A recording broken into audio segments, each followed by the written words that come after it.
luar biasa.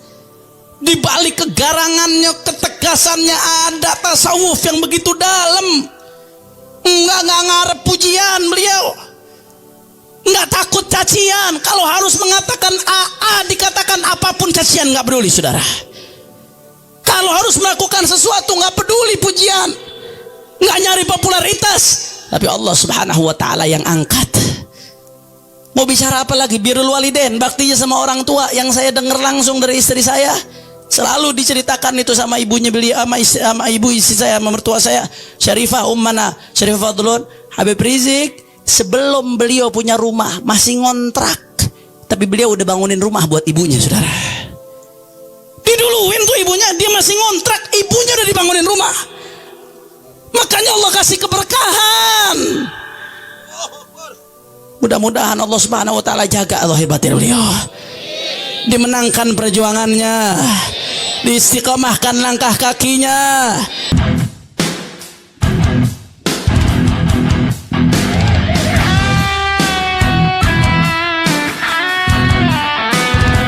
Dari berbagai sisi, saya nggak berlebihan, bukan karena anak muji orang tua, mantu muji mertua, enggak. Saya bicara apa adanya. Karena haram hukumnya orang memuji karena untuk menjilat, hukumnya haram, saudara. Memuji orang yang nggak pantas dipuji adalah sebuah kehinaan. Tapi memuji orang yang mulia, maka kita ikut-ikutan kecepatan kemuliaannya, saudara. Dari segi ilmu dah yang pertama, Masya Allah, keilmuannya luar biasa. Cintanya sama ilmu sampai ubun-ubun. Sampai-sampai saya dapat cerita dari Umi Fadlun bin Yahya, mudah-mudahan Allah berikan panjang umur, sehat walafiat. Jangankan sehatnya, sampai kalau sakitnya beliau, kalau lagi sakit nih, nggak keluar kemana-mana, sakit harus istirahat, itu di tempat tidur sekelilingnya kitab, saudara. Saking cintanya tuh sama ilmu. Anda boleh tanya supir beliau, Pak Haji Zarkashi, 20 tahun lebih nemenin beliau. Itu yang namanya Habib Rizik. Kalau udah masuk mobil nggak buang-buang waktu. Jalan nih ke Jawa Tengah, misalkan ke Pekalongan mau ceramah, mulai masuk mobil, duduk, buka laptop, buka kitab sampingnya, turun-turun, udah sampai selesai baru ditutup itu laptop, saudara. Nulis isinya ilmu. Karangannya Masya Allah tabarakallah. Beliau punya kitab dalam ilmu faraid, Nisful Ilm namanya. Karena ulama mengatakan faraid itu adalah setengah daripada ilmu, ilmu waris. Beliau juga punya karangan dalam tafsir Al-I'jaz Al-Quran, Al-I'jaz Al-Ilmi, Mu'jizat Ilmiah Al-Quran. Tebal kitabnya, bicara tentang fakta-fakta daripada ilmiah yang diungkap dalam Al-Quran dari dulu, menunjukkan mu'jizat Al-Quran ini betul-betul turun dari Allah Subhanahu. Itu tebal segini, saya sampai bingung kapan nulisnya, sibuknya kayak gitu, saudara. Beliau punya buku juga, tapi belum diterbitkan bukunya. Ada satu buku beliau tentang apa namanya, Syiah dan Wahabi di atas neraca Ahlus Sunnah wal Jamaah. Di situ beliau menelaah secara objektif bagaimana Ahlus Sunnah wal Jamaah berada di tengah-tengah, tidak ekstrim kiri, tidak ekstrim kanan, menguatkan daripada dalil-dalil Ahlus Sunnah wal Jamaah. Belum lagi tesis S2 beliau tentang korelasi hubungan antara Pancasila dengan syariat Islam. Karena ada orang-orang yang berusaha benturkan Pancasila dengan syariat. Kalau pro syariat berarti anti Pancasila.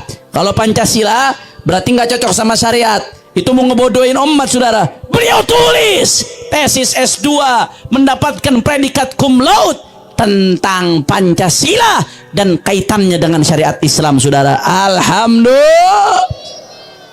Makanya ditakutin. Belum lagi tesis S3-nya tentang manahijut tamyiz bainal furu'i wal usul. Tebal segini tuh beliau tulis. Metode pemilahan dan pemilihan antara furu' dan usul. Karena mohon maaf, zaman sekarang banyak orang yang salah kaprah sehingga salah sikap. Salah kaprah bagaimana? Yang furu' dibilang usul, yang usul dibilang furu'. Yang mestinya beda khilaf dianggap nggak boleh ada khilaf, yang mestinya nggak bisa khilaf dianggap boleh ada khilaf, karena terbalik-balik. Contohnya orang liberal urusan usul prinsip, tapi dianggap nggak apa-apa kita beda. Ahmadiyah punya nabi baru, nggak apa-apa kita menghormati perbedaan. Ada apa kagak yang begitu tuh? Karena dia nggak bisa benar-benar bedain antara furu dan usul. Ada lagi kelompok sebaliknya, masalah-masalah furu dianggap usul, begitu beda dikafir-kafirin. Contoh, yang suka ngebid'ah-bid'ahin maulid ada apa kagak? Yang suka ngesirik-sirikin orang tawasul ada apa kagak? Kenapa? Karena dia nggak bisa bedain bener yang mana furu, yang mana furu mestinya khilaf nggak masalah, nggak usah ribut. Usul sebaliknya prinsip, nggak ada sama sekali celah buat khilaf. Nah, ini salah sikap, salah memahami furu usul, akhirnya salah sikap. Orang Islam yang beda furu dikafir-kafirin gara-gara furu dianggap usul. Sebaliknya orang-orang liberal yang beda usul dianggap nggak kafir, padahal udah beda usul, saudara. Beliau tulis akhirnya disertasi S3, judulnya Manahijut Tamyiz Bainal Furu'i wal Usul. Tinggal ujian doang di Malaysia, cuman gara-gara beliau dicekal di Saudi, seharusnya udah ujian dari kemarin-kemarin, tapi sampai sekarang belum ujian. Mudah-mudahan diberikan kemudahan oleh Allah Subhanahu wa taala. Amin ya rabbal. Jadi secara keilmuan luar biasa, cintanya sama ilmu ampe ubun-ubun, saudara. Cinta luar biasa. Mungkin saat ini saya pribadi belum menemukan dan belum melihat perpustakaan pribadi yang lebih besar dari perpustakaan beliau. Anda boleh lihat ke Megamendung, ada satu masjid, saudara, itu dari ujung ke ujung masjid isinya kitab besar, banyak.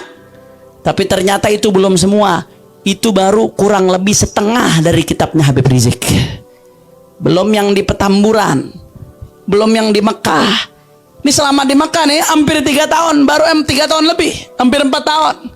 Selama beliau di Mekah, Masya Allah, itu beli kitab sampai sekarang totalnya udah 1 ruangan besar, saudara. Baru belum ada 4 tahun tuh, saking cintanya sama ilmu, belajar dari ulama-ulama besar. Sebelum beliau berangkat ke Saudi Arabia, belajar dari Habib Ali bin Abdurrahman As-Saggaf. Sampai-sampai saya ingat waktu itu nemenin beliau ke Tanggul, Habib Rizik mengatakan kepada Habib Ali ini guru ana, kata beliau. Ana dulu ngaji sama beliau di Masjid An-Nur Petamburan. Akhirnya Habib Ali bin Abdurrahman As-Saggaf, Sayyidil Walid ketawa. Kata Habib Ali, beliau senang murid ingat sama gurunya, walaupun murid udah jadi orang besar. Kata Sayyidil Walid, man arada an yanzura ila akhlaqis salaf ma'a ustadihin falyanzur ila hadha. Barang siapa yang mau lihat akhlaknya ulama-ulama salaf dulu sama guru-gurunya, lihat akhlaknya Habib Rizik. Sampai seperti itu, saudara. Belajar sama ulama-ulama sebelum berangkat ke Saudi, dilanjutkan ke Saudi Arabia, ngambil ilmu dari ulama-ulama besar. Salah satu guru beliau Syekh Abdul Fattah Abu Khuddah Al-Allama Al-Kabir.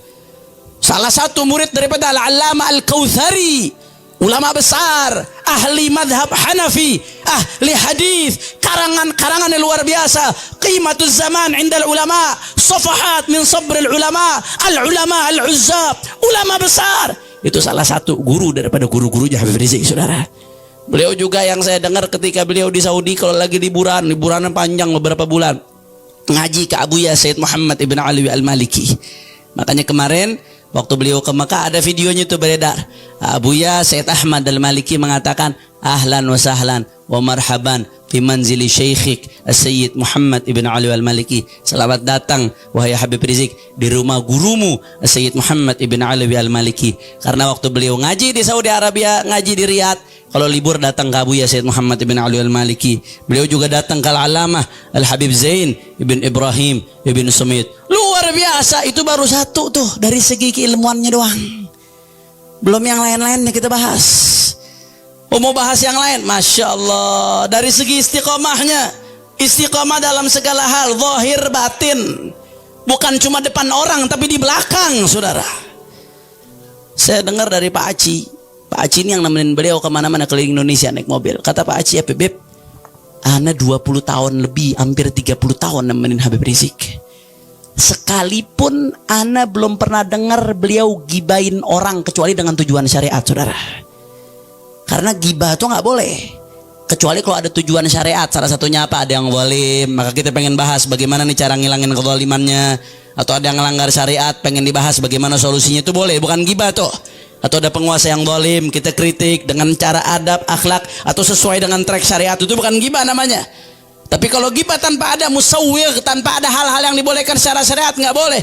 Kata Pak Haji, Beb, saya hampir 30 tahun nemenin beliau kemana-mana di mobil. Biar kata sekali saya belum pernah beliau ngomongin orang tanpa tujuan yang benar, saudara. Ini istiqomah namanya, luar biasa, saudara. Istiqomahnya berjuang, Masya Allah. Dari awal diri FPI itu tantangannya nggak main-main. Bukan baru kemarin ditawarin duit, dari dulu. Zamannya FPI perang sama barbar diskotik, saudara. Itu beliau bilang, entar duit datang seplastik, entar duit datang sekoper. Ada salah satu habaib yang ngomong sama saya ini tahu ada ulama-ulama yang nerima, tapi saya tahu betul bagaimana Habib Rizik dari dulu menolak istiqomah, saudara. Demi perjuangan. Ini keistiqomahannya, tawadunya, Masya Allah, tabarakallah. Ketika 212 umat jutaan berkumpul, saudara, partai politik kagum, nggak ada yang bisa ngumpulin begitu. Betul? Majelis-majelis kagum. Beliau jadi pimpinan saat itu. Tapi apa kata beliau, saudara, di mimbar-mimbar setelah 212? Itu tujuannya tidak lain dan tidak bukan untuk menekan hati beliau, saudara. Beliau ketika disanjung habis-habisan, beliau sampaikan di mimbar-mimbar, kumpulnya manusia segitu banyak bukan karena siapapun, bukan karena orang manapun, tapi semua murni karena Allah Subhanahu wa ta'ala. Siapa yang menggerakkan hati manusia? Jawab yang kompak, siapa yang menggerakkan hati manusia? Siapa yang mengumpulkan mereka? Siapa yang menyatukan mereka? Takbir. Itu beliau sampaikan di mana-mana. Beliau pernah pesan sama saya, Hanif, dan kepada menantu-menantu beliau, manakala kita berdiri di mimbar dakwah, jangan pernah kita merasa lebih mulia dari orang-orang yang ada di bawah, saudara. Saya dengar pesan ini dari dua orang. Yang pertama dari guru saya Habib Segaf Baharun, selalu beliau mengulang-ulangi kata ini.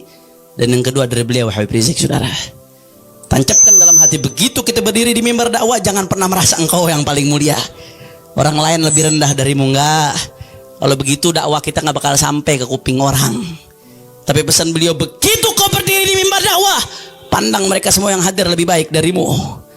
Tundukkan itu hawa nafsu, saudara. Jangan pernah merasa sombong, jangan nyusahin orang, jangan. Ya Allah, luar biasa. Di balik kegarangannya, ketegasannya ada tasawuf yang begitu dalam. Enggak ngarep pujian beliau, enggak takut cacian. Kalau harus mengatakan AA, dikatakan apapun cacian, enggak peduli, saudara.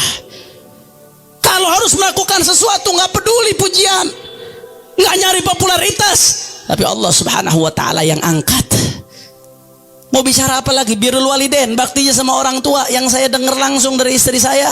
Selalu diceritakan itu sama ibunya beliau, sama ibu istri saya, sama mertua saya, Syarifah Ummana, Syarifah Fadlun. Habib Rizik sebelum beliau punya rumah masih ngontrak, tapi beliau udah bangunin rumah buat ibunya, saudara. Diduluin tuh ibunya, dia masih ngontrak, ibunya udah dibangunin rumah. Makanya Allah kasih keberkahan. Mudah-mudahan Allah Subhanahu wa ta'ala jaga Allah hebatin beliau, dimenangkan perjuangannya, diistiqomahkan langkah kakinya, dan mudah-mudahan kita terus dapat keberkahan daripada beliau. Amin ya Rabbal. Oleh karena itu, saudara, oleh karena itu nggak rugi kalau kita berjuang di belakang ulama-ulama yang istiqamah. Nggak rugi, saudara. Justru merugi mereka yang membenci ulama-ulama yang istiqamah, saudara.